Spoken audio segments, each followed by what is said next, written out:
Le conflit entre Israël et la Palestine s'intensifie depuis plusieurs semaines.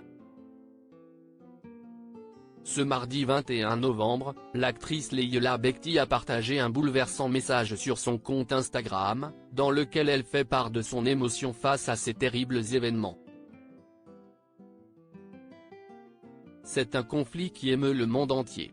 Le 7 octobre 2023, le Hamas a lancé plusieurs roquettes vers Israël depuis la bande de Gaza. Une attaque qui a provoqué plusieurs milliers de morts israéliens et palestiniens, et qui a déclenché de nombreuses prises de parole au sujet du conflit israélo-palestinien. Arthur, Sylvie Tellier, Marina Kaye ou encore Enora Malagré, les voix de plusieurs personnalités françaises se sont élevées pour évoquer les récents événements entre Israël et la Palestine. Des propos pas toujours très appréciés par les internautes. En effet, alors qu'il était l'invité de France Inter le mardi 7 novembre dernier, le chanteur Vianney a notamment confié avoir reçu des menaces après le partage d'un hommage sur les réseaux sociaux. Derrière, j'ai reçu des milliers de menaces de mort, des menaces de viol de ma femme. Donc en fait, il y a quand même une violence dingue. Avait-il regretté? Je suis saisi par l'horreur ce mardi 21 novembre, c'est l'actrice Leila Bekti qui a pris la parole par le biais d'une publication postée sur Instagram, évoquant son émotion face aux terribles événements. Depuis des semaines, je suis saisi par l'horreur, a-t-elle d'abord déclaré avant d'expliquer son silence des dernières semaines.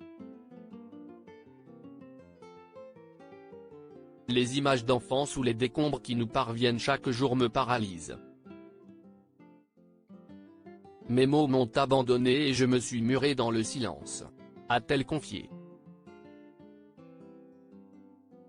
L'acolyte de Géraldine Nakache a ensuite fait part de son opinion sur le conflit. Aux horreurs commises contre des civils israéliens, ont succédé celles commises contre des civils palestiniens à Gaza et en Cisjordanie, qui continuent encore aujourd'hui.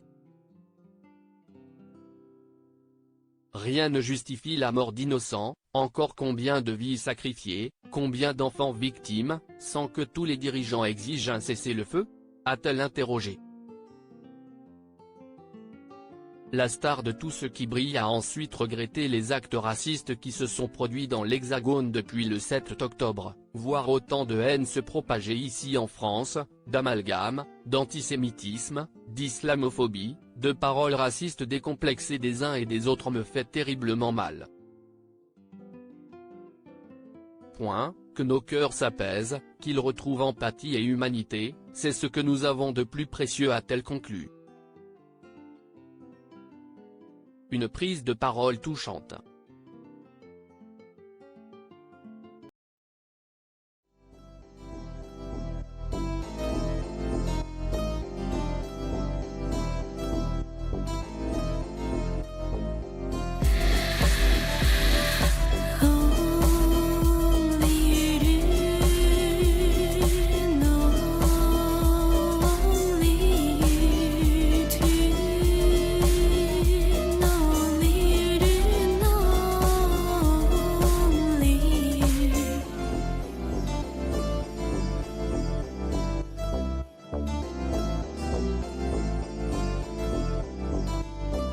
To